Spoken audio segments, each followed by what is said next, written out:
lahat mga kaibigan.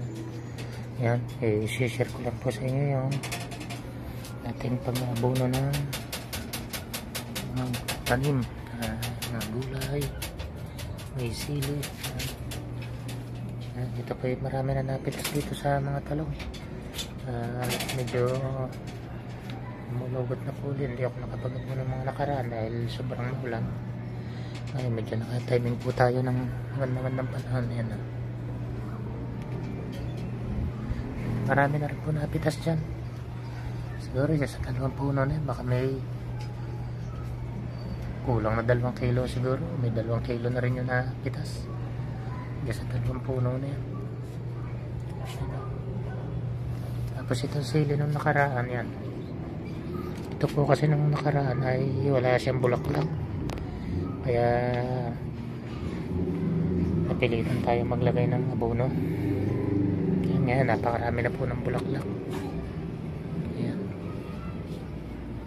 Abangan nyo po ulit yung susunod na update natin kung ngayon bagong abono po sila. Ayan, hindi ako ng abono yan. Ayan, abono po yan. Ayan, sili natin bulaklak na rin po. Mga ano yan, ito sili labuyo po, ito yung native na sili labuyo. Ayan, labas na yung bunga niya. Maliliit na po kasi, hindi masyadong ano, pero ano na po yan. Tapos ito, ang dami na pong bulaklak na lumabas. Huwag lang tong maluoy pag nasubrahan ng ulan. Hindi ko alam kung ayan, yung iba mga ano, may mga nagkakaroon na po uli ng bunga. Ayan. Meron niya po na iwan dyan isa. Yan, hinog na. Ayan, tapos dito banda meron pa rin dito. Yan, sa silid na buyo naman yan. Yan po. Mahal po kasi ng ano dito, kaya kailangan natin pabungahin to para sa sili man lang. Sayang nga yung space, medyo maliit po yung space namin dito, kaya ano hindi naman natin titilagay lahat dito sa space na to kasi sampayan ng damit yan, mawawala ng sampayan. Masyado na sila maangat. Ibali nung una, kagaya niyang okra na mababa. Papaya, yan, okay lang yun dyan. Niluya din tayo dito. Yan po ang ating update yan. May mga bulaklak po, marami po siyang bulaklak. Hintay lang natin magbunga. Yan.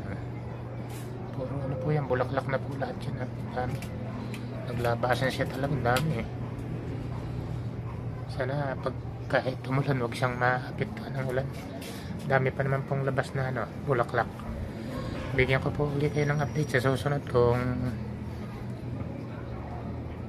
ano po magiging resulta, kasi nung nakaraan nagabono tayo, wala pa siyang bunga yung in-upload natin.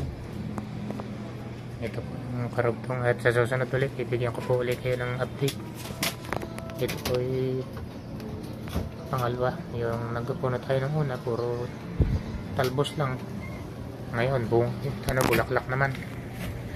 Pag naglabasan po ulit mga bunga, update ko po ulit kayo para maano natin ano din rin yung ginagawang pag-abono kung effective ba talaga. Ayan, nandito lang po na, at maraming salamat po sa mga silent viewer natin dyan.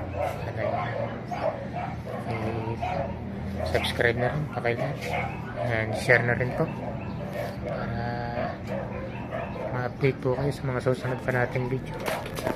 Nandito lang po muna. Maraming salamat po sa inyong lahat.